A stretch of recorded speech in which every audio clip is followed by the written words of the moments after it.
نحمده ونستعينه ونستغفره ونعوذ بالله من شرور أنفسنا وسيئات أعمالنا من يهده الله فلا مضل له ومن يضلل فلا هادي له وأشهد أن لا إله إلا الله وحده لا شريك له وأشهد أن محمدًا عبده ورسوله يا أيها الذين آمنوا اتقوا الله حق تقاته ولا تموتن إلا وأنتم مسلمون يا أيها الناس اتقوا ربكم الذي خلقكم من نفس واحدة وخلق منها زوجها وبث منهما رجالا كثيرا ونساء واتقوا الله الذي تساءلون به والأرحام إن الله كان عليكم رقيبا يا أيها الذين آمنوا اتقوا الله وقولوا قولا سديدا يصلح لكم أعمالكم ويغفر لكم ذنوبكم ومن يطع الله ورسوله فقد فاز فوزا عظيما أما بعد فإن أصدق الحديث كتاب الله وخير الهدي هدي محمد صلى الله عليه وسلم وشر الأمور محدثاتها وكل محدثة بدعة وكل بدعة ضلالة وكل ضلالة في النار قال النبي صلى الله عليه وسلم فيما رواه ابن عباس رضي الله عنهما قال رسول الله صلى الله عليه وسلم ألحقوا الفرائض بأهلها فما بقي فهو لأولى رجل ذكر وقال صلى الله عليه وسلم إن الله أعطى كل ذي حق حقه فلا وصية لوارث۔ محترم حاضرین اور پردہ نشین خواتین، اللہ تعالیٰ کا یہ فضل و احسان ہے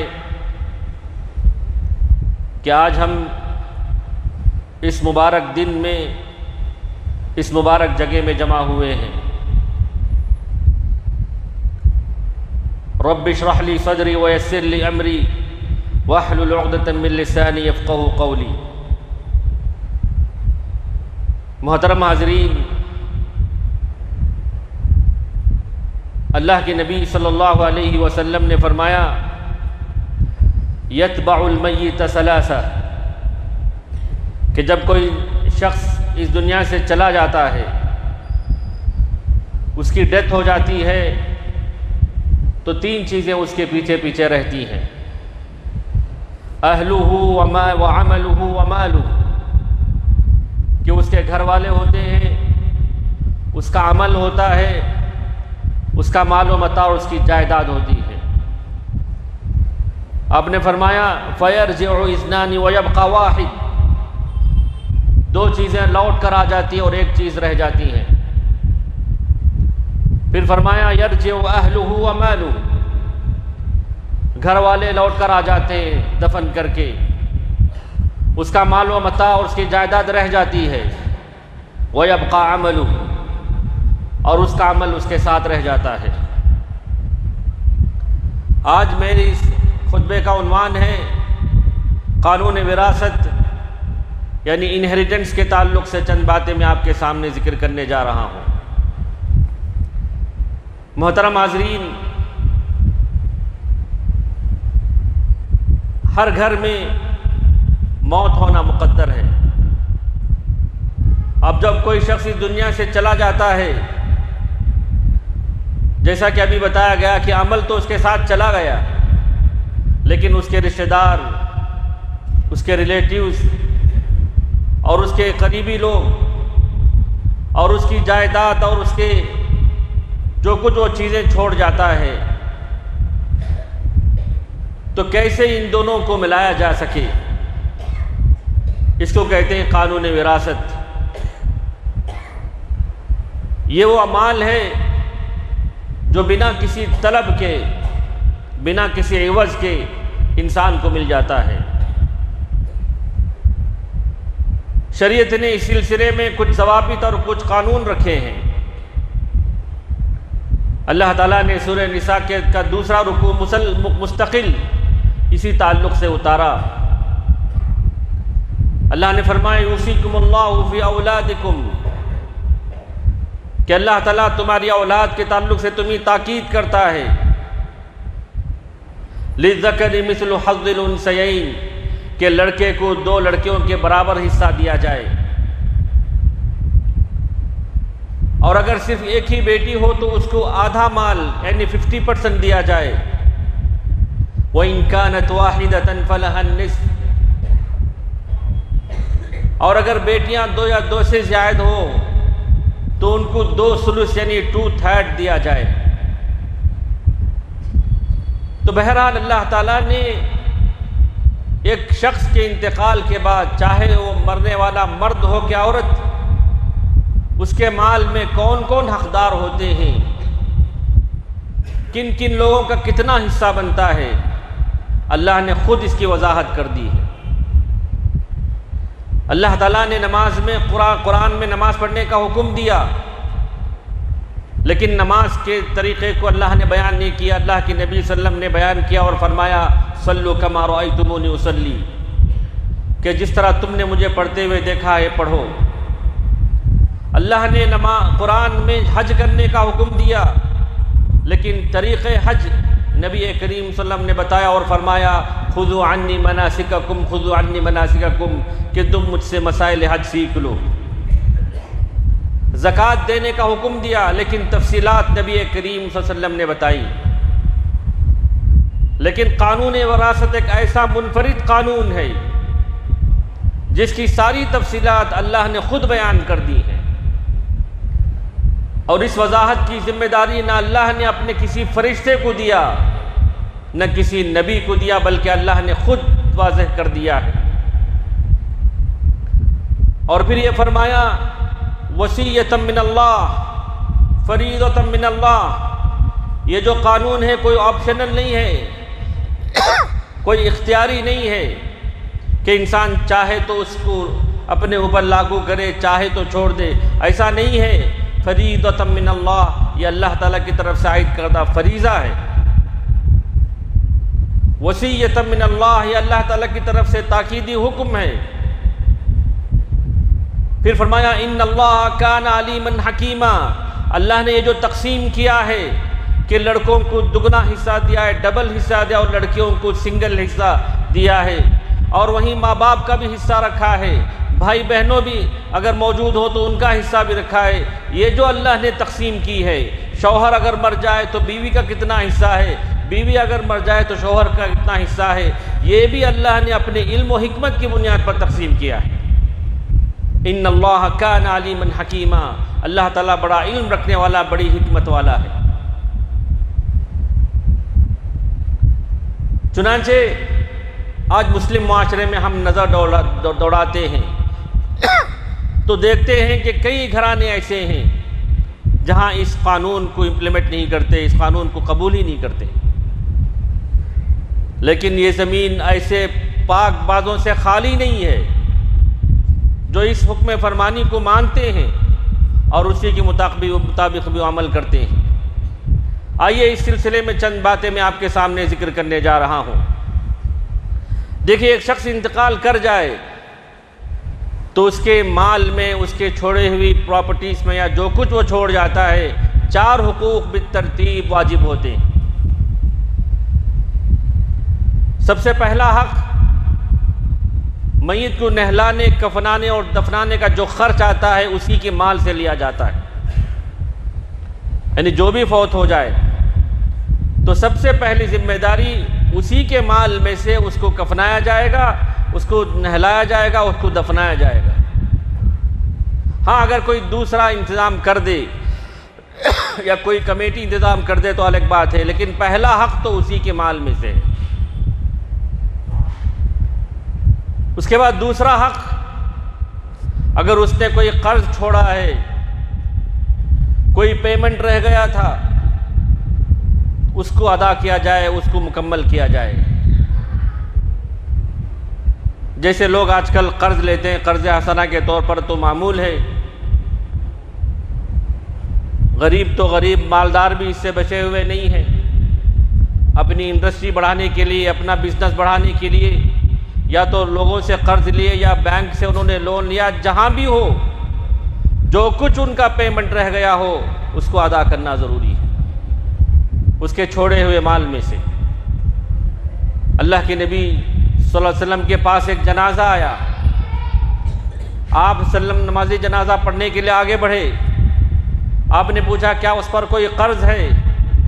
لوگوں نے کہا کہ اللہ کے رسول 2 دینار کا قرض ہے، صرف 2 دینار۔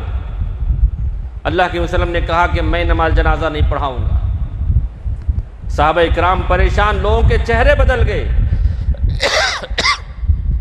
پھر ایک صحابی ابو قتادہ رضی اللہ عنہ اٹھے اور کہا اللہ کے رسول صلی اللہ علیہ وسلم میں ادا کر دوں گا۔ تو آپ نے فرمایا کہ تم اپنے مال میں سے ادا کر دو گے؟ تو کہا کہ میں ادا کر دوں گا۔ اس کے بعد آپ صلی اللہ علیہ وسلم آگے بڑھے اور آپ نے نماز جنازہ پڑھایا۔ اس کے بعد جب بھی ابو قتادہ رضی اللہ عنہ ملتے پوچھتے کہ کیا ہوا ان 2 دیناروں کا، کہتے کہ اللہ کے رسول میں نے ادا نہیں کیا ہے، کر دوں گا۔ ایک دن انہوں نے کہا کہ اللہ کے رسول میں نے پے کر دیا ہے، ادا کر دیا ہے۔ تو آپ نے فرمایا الآن برت علیہ جلدتہ، اب تم نے اس کے چمڑے کو ٹھنڈا کیا ہے۔ مطلب یہ کہ جب تک اس کا قرض ادا نہیں ہوا وہ میت تکلیف میں تھی۔ اللہ کے رسول نے فرمایا نفس المؤمن معلقۃ بدینہ حتی یقضى عنہ، مومن کی جان قرض کی وجہ سے اٹکی ہوئی ہوتی ہے یہاں تک کہ اس کو ادا کر دیا جائے۔ ایک صحابی آیا اور پوچھا اللہ کے رسول ارأیت ان قتلت فی سبیل اللہ ایکفر عنی خطایایا، اگر میں اللہ کے راستے میں شہید ہو جاؤں کیا میرے سارے گناہ بخش دیے جائیں گے؟ اللہ کے نبی صلی اللہ علیہ وسلم نے فرمایا نعم، اگر تم نے ایسا کیا وانت مقبل غیر مدبر، تم آگے بڑھتے ہوئے شہید ہو جاؤ سارے گناہ بخش دیے جائیں گے۔ پھر اس کے بعد ان کو دوبارہ بلایا، پوچھا کیا تم نے پوچھا تھا؟ انہوں نے سوال دہرایا، ریپیٹ کیا۔ تو اللہ کے رسول نے فرمایا کہ سارے گناہ بخش دیے جائیں گے الا الدین، سوائے قرض کے، کیونکہ ابھی جبریل میرے پاس آئے، انہوں نے بتایا کہ قرض معاف نہیں ہے۔ صحیح مسلم کی روایت ہے۔ تو دیکھو قرض کے تعلق سے کتنی باتیں آئی ہیں، لیکن ہم میں سے کتنے ایسے لوگ ہیں جو قرض لینے کے بعد اپنی ڈائری میں لکھ کر نہیں رکھتے کہ میں نے ان سے لیا ہے، تاکہ مرنے کے بعد اگر ان کا قرض رہ گیا ہو تو اس کو ادا کر دیا جائے۔ پہلی بات تو یہ ہے کہ قرض ضرورت پر لینا چاہیے، اور اگر لے لیا بھی جائے تو اس کو لکھ کر رکھنا چاہیے، وہ زندگی میں اس کو پے کر دینا چاہیے۔ تو دوسرا حق میت کے مال میں سے یہ ہے کہ قرض ادا کر دیا جائے۔ اس کے بعد تیسرا حق یہ ہے کہ اگر میت نے کوئی ول لکھ کر رکھی ہو، کوئی وصیت لکھ کر رکھا ہو، اس کو پورا کیا جائے۔ اور وصیت کا تعلق سے 2 باتیں ملحوظ ہونی چاہیے۔ پہلی بات یہ ہے کہ کسی وارث کے حق میں وصیت نہیں ہو سکتی، مطلب مرنے والے کے جو وارثین ہیں، اب جیسے بیٹا ہے اگر کہہ دے کہ یہ جس گھر میں ہم رہتے ہیں تم لے لو، ایسا نہیں کہہ سکتا۔ یا عورتیں کہہ دیتی ہیں کہ زیورات تم لے لو، ایک بیٹی کو کہہ دی کہ تم لے لو، ایسا نہیں ہو سکتا۔ وارث کے حق میں وصیت کرنے کی گنجائش ہی نہیں ہے۔ اللہ کے رسول نے فرمایا ان اللہ اعطى كل ذی حق حقه فلا وصیۃ لوارث، اللہ تعالیٰ نے ہر ایک کا حق ادا کر دیا ہے، چنانچہ کسی وارث کے حق میں وصیت کرنا درست نہیں ہے۔ اب ہمارے معاشرے میں عام ہے کہ کچھ اولاد ہوتی ہیں جو ماں باپ کو بڑی خدمت کرتی ہیں، ان کا بڑا خیال رکھتی ہیں، ان کے نام انہوں نے لکھ دیا، نہیں کر سکتے ایسا۔ یا کچھ اولاد ایسی ہیں جو ماں باپ کو دیکھنے تک بھی نہیں آتی، ان کو محروم کر دیا، ان کا حصہ کم کر دیا، یہ بھی نہیں کر سکتے۔ اللہ نے فرمایا یوصیکم اللہ فی اولادکم، اولاد چاہے فرما بردار ہو نافرمان ہو، عمر میں چھوٹی ہو یا بڑی ہو، ابھی اس دنیا میں انہوں نے قدم بھی نہیں رکھا ہو، اللہ نے ان کا حصہ طے کر دیا ہے۔ ماں باپ کو یہ گنجائش ہی نہیں ہے کہ اس میں کمی بیشی کرے یا کسی کو محروم کر دے۔ تو چنانچہ کسی وارث کے حق میں وصیت درست ہی نہیں ہے۔ اور دوسری بات یہ ہے کہ اگر کسی انسان کو کوئی ول لکھ کر رکھنا ہو تو اپنی ساری پراپرٹیز کا 1/3 سے زیادہ نہیں لکھ سکتا۔ 33% سے زیادہ نہیں لکھ سکتا۔ سعد بن ابی وقاص رضی اللہ عنہ مکے میں وہ جب بیمار ہوئے تو اللہ کے نبی صلی اللہ علیہ وسلم ان کی عیادت کے لیے گئے تھے۔ انہوں نے کہا کہ اللہ کے رسول صلی اللہ علیہ وسلم مجھے صرف ایک ہی بیٹی ہے، میں چاہتا ہوں کہ 2/3 میں صدقہ کر دوں، وصیت میں لکھ دوں۔ تو اللہ کے نبی صلی اللہ علیہ وسلم نے فرمایا کہ نہیں کر سکتے۔ تو پھر پوچھا کیا 50% میں لکھ دوں؟ کہا کہ یہ بھی نہیں کر سکتی۔ پھر پوچھا والثلث 1/3 میں لکھ دینا چاہتا ہوں، کہا کہ والثلث کثیر، ٹھیک ہے اتنا تو کر سکتے ہو لیکن یہ بھی زیادہ ہے۔ پھر آپ نے مزید ایک بہترین جملہ فرمایا کہ تم اپنے وارثین کو محتاج اور لوگوں کے سامنے ہاتھ پھیلانے والے چھوڑ جاؤ، یہ اچھا نہیں ہے، تم ان کو مالدار چھوڑ جاؤ، یہ بہتر ہے۔ تو چنانچہ اس حدیث سے یہ ثابت ہوا کہ اگر کسی شخص کو وصیت کرنا ہو زندگی میں، ول لکھ کر رکھنا ہو، تو اپنی پراپرٹی کا 1/3 ہی لکھ سکتا ہے، سارا وہ کسی کو نہیں دے سکتا۔ تو چنانچہ اگر کسی نے ایسا لکھ کر رکھا ہو، اور شریعت میں یہ بھی ہے، عبداللہ بن عمر رضی اللہ عنہما کی حدیث ہے کہ اللہ کے نبی صلی اللہ علیہ وسلم نے فرمایا کہ اگر کسی شخص کو وصیت لکھنا ہو تو 2 رات بھی نہ گزرے اپنی وہ وصیت اپنے تکیے کے نیچے لکھ کر رکھ دینی چاہیے، اگر لکھنا ہو تو معلوم ہوا کہ تیسرا حق وصیت اگر اس نے کی ہو تو وصیت پوری کرنی ضروری ہے۔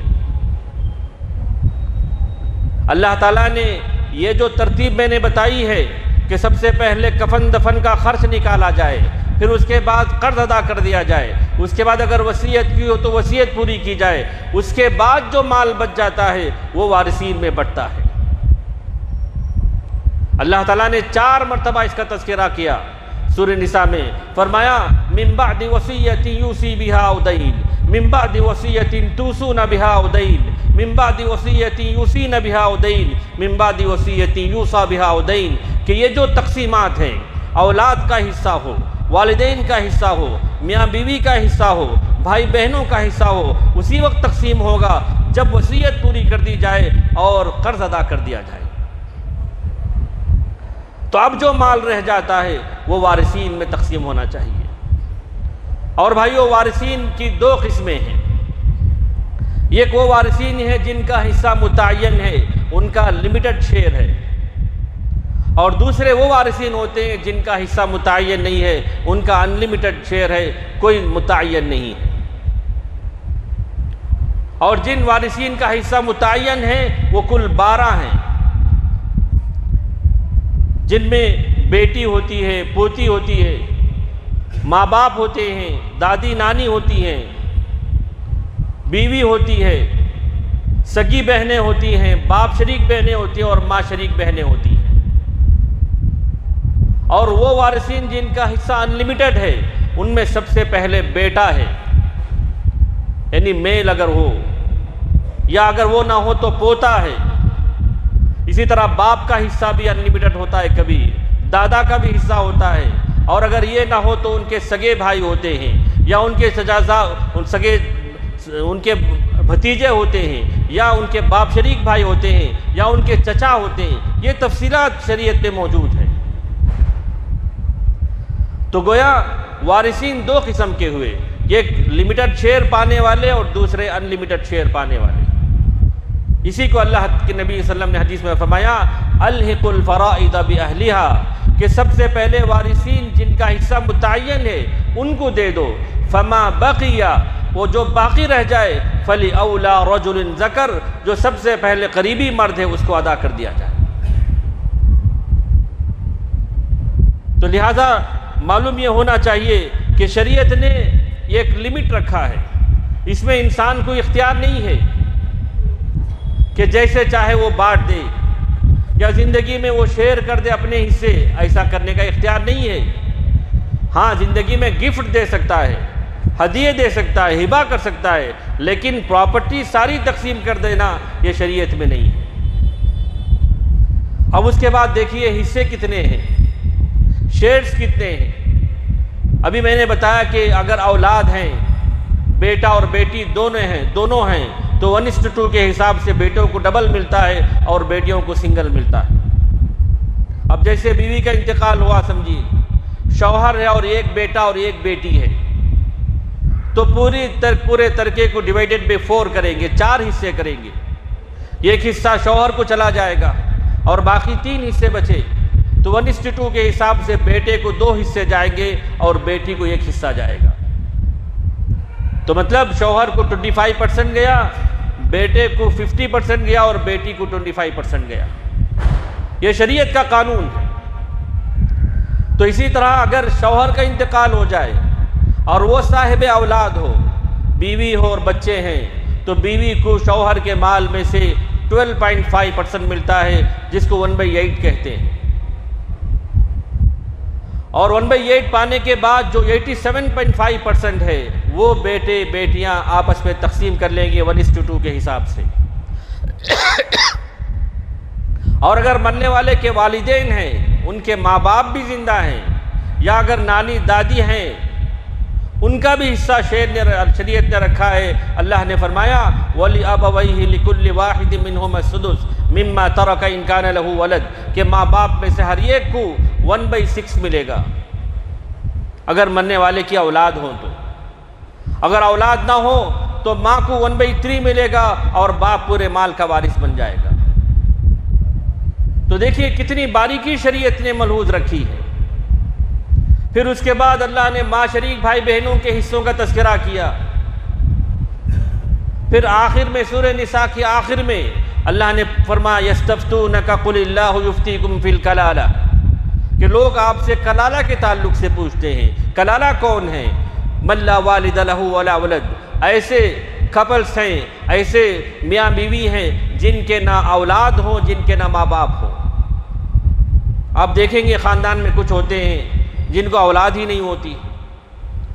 اللہ نے یہ جو 4 تقسیمات کر دی ہیں، یہب لمن یشاء اناثا، جن کو چاہے اللہ صرف بیٹیاں عطا کرتا ہے، ویہب لمن یشاء الذکور، جس کو چاہے اللہ صرف بیٹے عطا کرتا ہے، او یزوجہم ذکرانا و اناثا، جن کو چاہے اللہ تعالیٰ بیٹے اور بیٹیاں دونوں عطا کرتا ہے، او یزوجہم ذکرانا و اناثا او ویجعل من یشاء عقیما، جن کو چاہے اللہ تعالیٰ بانجھ بنا دیتا ہے۔ تو ایسے بھی فیملیز میں، خاندانوں میں ہوتی ہیں جن کو بڑے ہونے کے باوجود بھی یا شادی کے ایک لمبے عرصے کے بعد بھی اولاد نہیں ہوتی۔ تو ایسے کپلز جو ہوتے ہیں، ایسے جو میاں بیوی ہوتے تھے، ان کا مال کس کو جائے گا؟ اللہ نے یہاں بھی وضاحت کر دی یستفتونک قل اللہ یفتیکم فی الکلالہ ان امرؤ ہلک لیس لہ ولد ولہ اخت فلہا نصف ما ترک، اگر وہ مرنے والا ایسا ہو کہ ان کے ماں باپ بھی نہیں ہیں، اولاد بھی نہیں ہے، بہن ہے، تو بہن کو 1/2 جائے گا، 50% جائے گا۔ اور اگر بہن بھائی دونوں ہیں تو ایسی صورت میں بہنوں کو سنگل جائے گا اور بھائیوں کو ڈبل حصہ جائے گا، للذکر مثل حظ الانثیین کے تحت۔ تو معلوم ہوا کہ ساری تفصیلات اللہ تعالیٰ نے بیان کر دی ہیں۔ اور ان وارثین میں سے جو میں نے بتایا کہ لمیٹڈ شیئر پانے والے اور ان لمیٹڈ شیئر پانے والوں میں سے 6 وارثین ایسے ہیں جو کبھی محروم نہیں ہوتے، کبھی ان کا حصہ مس نہیں ہوتا ہے۔ وہ ہیں ماں باپ، بیٹے بیٹیاں اور شوہر بیوی۔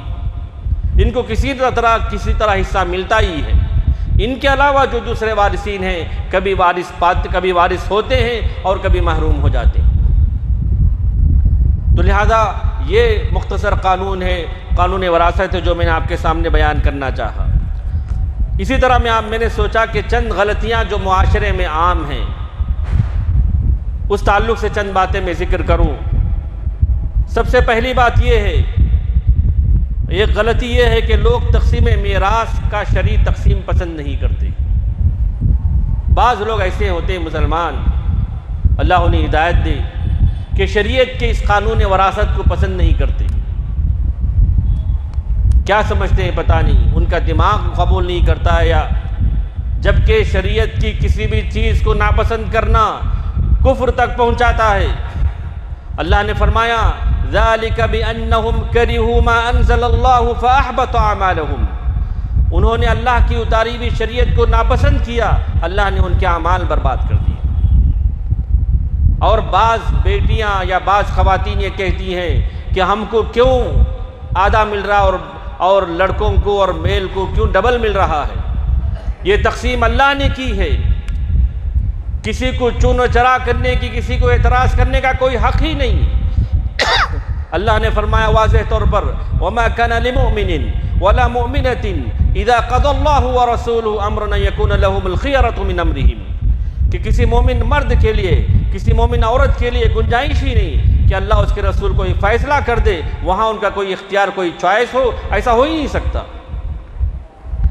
ایک اور آیت میں اللہ نے فرمایا فَلَا وَرَبِّكَ لَا يُؤْمِنُونَ حَتَّى يُحَكِّمُوكَ فِي مَا شَجَرَ بَيْنَهُمْ، کہ لوگ اس وقت تک مومن نہیں ہوں گے جب تک کہ اپنے ساری اختلافی معاملات میں آپ کو حکم نہ بنا لیں۔ تو لہذا شریعت کے کسی قانون کو ناپسند کرنا یہ بھی کفر تک پہنچاتا ہے، مسلمانوں کو اس سے بچنا چاہیے۔ اللہ تعالیٰ کا جو دین ہے یہ عین فطرت کے مطابق ہے، عین ہماری فطرت کے مطابق ہے۔ اللہ نے فرمایا الرجال قوامون علی النساء، اللہ نے مردوں کو اور عورتوں پر فوقیت دی ہے، بما فضل اللہ بعضهم علی بعض، یہ تفریق اللہ نے کی ہے، وبما انفقوا من اموالہم، مرد حضرات خرچ کرتے ہیں، ہو سکتا ہے ان کی وجہ سے اللہ نے ان کا حصہ زیادہ کیا ہے، عورتوں کے پاس جو آتا ہے وہ تو سیو ہوتا ہے، صرف ان پر تو خرچ کی کوئی ذمہ داری نہیں ہے، اللہ نے ان کو جو دیا ہے وہ خود ان کے لیے زیادہ ہے۔ تو لہذا شریعت کے قانون کو ناپسند کرنا یا شرعی تقسیم کو ناپسند کرنا یہ انسان کو کفر تک پہنچا دیتا ہے۔ اور دوسری غلطی عام طور پر معاشرے میں یہ ہے کہ تقسیم میراث میں لوگ بہت تاخیر کر دیتے ہیں، اس عمل میں ڈیلے کرتے ہیں۔ ایسا بھی نہیں ہونا چاہیے۔ باپ کا انتقال ہوا، غم تو غم رہتا ہی ہے، اس کے بعد انہوں نے جو چیزیں چھوڑی ہیں سب کا کیلکولیٹ کیا جائے، سب کا حساب کیا جائے، اس کو ڈیوائیڈ کر دیا جائے، اس کو تقسیم کر دیا جائے۔ اس میں بیوی کا بھی حصہ ہوتا ہے، بیٹوں کا بھی حصہ ہوتا ہے، بیٹیوں کا بھی حصہ ہوتا ہے، ماں باپ اگر زندہ ہے تو ان کا حصہ ہوتا ہے، سب کو ان کا شیئر دے دیا جانا چاہیے۔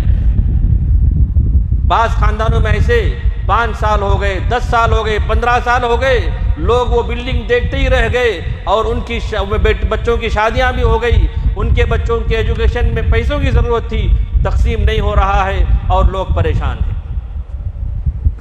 تو تقسیم میراث میں ڈیلے کرنا، تاخیر کرنا یہ بھی ایک بہت بڑی غلطی ہے۔ ہو سکتا اس دوران کسی کی وفات ہو جائے، ہو سکتا اس دوران کوئی زندہ اور ولادت ہو جائے، بچے ہو جائیں، تو لہٰذا تقسیم میراث میں تاخیر کرنا اور بلا وجہ لوگوں کو لٹکائے رکھنا یہ بھی بڑا ظلم ہے۔ کبھی ایسا ہوتا ہے کہ گھر کا بڑا فرد، گھر کا بڑا بیٹا پوری پراپرٹی پہ قبضہ کیا ہوا ہے، اگر آپ کے پاس پیسے نہیں ہیں تو اس کو پبلک میں بیچ دو، اگر آپ کے پاس اتنی طاقت ہے تو اس کا حساب کرو، اپنا حصہ نکال دو اور باقی حصے بھائی بہنوں میں تقسیم کر دو۔ اب یہ چاہتے ہیں کہ نہیں ہمارے ماں باپ اس گھر میں عرصوں سے سالوں سے رہتے تھے، ہم اس کو باہر نہیں دینا چاہتے، ایسا نہیں ہے۔ جب آپ کا حصہ بن جاتا ہے تو لے کر نکل جاؤ۔ تو یہ جو ڈیلے کرتے ہیں، تاخیر کرتے ہیں، یہ بھی بڑا ظلم ہے۔